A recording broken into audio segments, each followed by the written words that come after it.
London এবং দিল্লির জীবনযাত্রার খরচ নিয়ে আলোচনা করতে গেলে প্রথমেই আমাদের দেখতে হবে আসলে কী কারণে লন্ডনের খরচ এত বেশি। লন্ডনে বাসা ভাড়া, খাবার এবং অন্যান্য খরচের তুলনায় দিল্লিতে জীবনযাত্রা অনেকটাই সস্তা।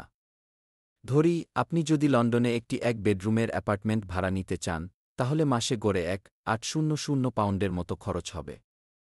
অন্যদিকে দিল্লিতে একই ধরনের অ্যাপার্টমেন্টের ভাড়া মাত্র 2,500 রুপি, যা প্রায় 250 পাউন্ডের সমান। এই ভাড়ার পার্থক্যই প্রথম দিকের একটি বড় কারণ। এখন খাবারের দিক থেকে যদি দেখি, লন্ডনে একটি সাধারণ রেস্তোরাঁয় খাবারের জন্য গড়ে 1,5 পাউন্ড খরচ হবে, যেখানে দিল্লিতে একই ধরনের খাবারের জন্য আপনাকে দিতে হবে মাত্র 500 রুপি, অর্থাৎ 5 পাউন্ড। এটি স্পষ্ট যে খাবারের খরচেও লন্ডন অনেক বেশি। কিন্তু লন্ডনে জীবনযাত্রার খরচের কিছু সুবিধাও রয়েছে। যেমন এখানে পাবলিক ট্রান্সপোর্ট ব্যবস্থা অত্যন্ত উন্নত।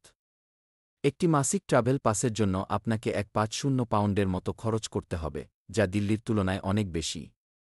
দিল্লিতে পাবলিক ট্রান্সপোর্টের খরচ অনেক কম, কিন্তু সেবার মানও কিছুটা ভিন্ন।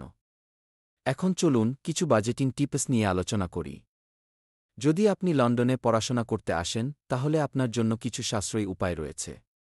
প্রথমত, স্থানীয় বাজারে গিয়ে খাবার কিনুন। এখানে অনেক সস্তা এবং স্বাস্থ্যকর বিকল্প রয়েছে। দ্বিতীয়ত, পাবলিক ট্রান্সপোর্ট ব্যবহার করুন, কারণ এটি আপনাকে অনেক টাকা সাশ্রয় করতে সাহায্য করবে।